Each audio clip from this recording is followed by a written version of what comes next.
Greetings, Father Mark signing on. Continuing the series on the papacy and the modern world, moving into the reign of Pope 241, Pope Alexander VIII, who reigned from 1689 to 1691. The conclave of 1689 fell into the pendulum pattern of alternation by electing a more diplomatic, worldly-minded individual to follow a more spiritual pope. At this point, we may begin using the term zelanti, Z-E-L-A-N-T-I.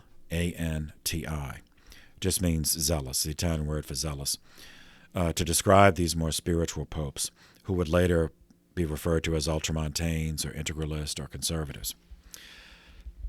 Because the French ambassador, who despised Pope Innocent XI for refusing to bend to French pressure regarding regalian rights, wrote of the need to have a pope who was not a zelanti, like Innocent had been, meaning a pope who was not so religiously zealous that he would be open to negotiation and compromise.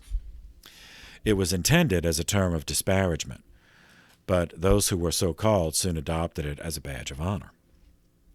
However, evidently the conclave felt the same way as the French in 1689 because they elected a career canon lawyer named Pietro Ottoboni, Ottoboni, as Pope 241.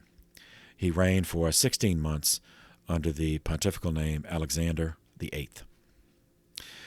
Pietro was born in Venice on April 22, 1610. He earned doctorates in both civil law and canon law at Padua, after which he entered papal service. He served as a governor of the in the Papal States, as a judge on the Rota, and secretary to the Holy Office, and a Grand Inquisitor in Rome. Though he was 79 years old at the time he accepted election, he had a reputation for getting things done, so it was thought he would have a short pontificate, but long enough to resolve the French problem. He accepted election on October 6, 1689. And indeed, he moved to address the French issue. The assertion by Louis XIV of the right to collect revenues of vacant dioceses and the right to appoint bishops without reference to Rome almost led to a schism. By the time of Alexander's election, there were 36 dioceses in France vacant, and that's about half the dioceses in the entire country, meaning that they had bishops appointed by Louis, but none had been approved by Rome. Paris and Rome both wanted the problem solved. Pope Innocent XI's solution was for King Louis simply to acknowledge that he was wrong and renounce his sinful attempt to usurp the sacramental authority of the Church. And while that would be morally correct, Louis XIV's monumental ego would never permit that. So Pope Alexander VIII was open to negotiations. In fact, he did open negotiations by elevating the French Bishop of Beauvais to the College of Cardinals.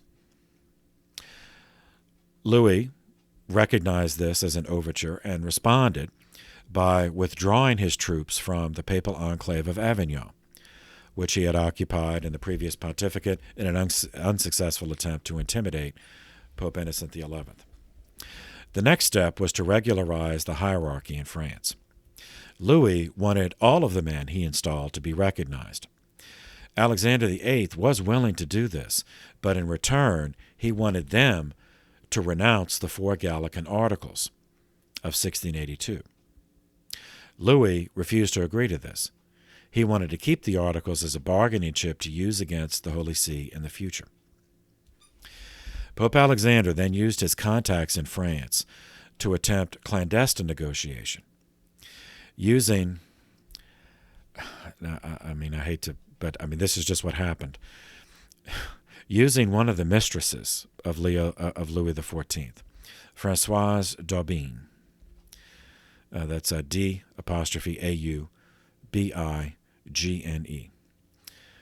She's often better known by the title, her aristocratic title, the Madame de Maintenon, Maintenon. So this farce was still in process when Alexander died, leaving the issue unresolved. So yet another pope is going to have to deal with this.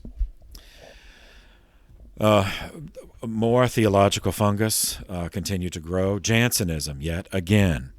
On December 7th, 1690, Pope Alexander extracted 31 propositions from the Augustinus, the commentary on Augustine by the late Bishop Jansen, and condemned them as heretical.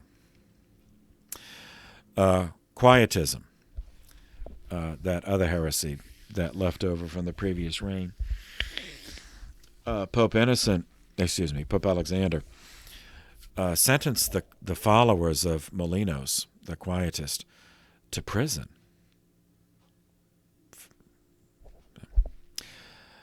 In terms of the larger world, the Turks.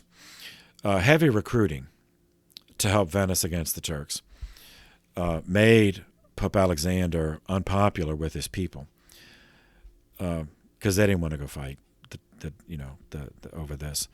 And it accomplished nothing in military significance.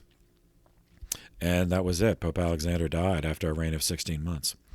He was followed by a 9-year pontificate of Pope Innocent XII, to whom we will turn next.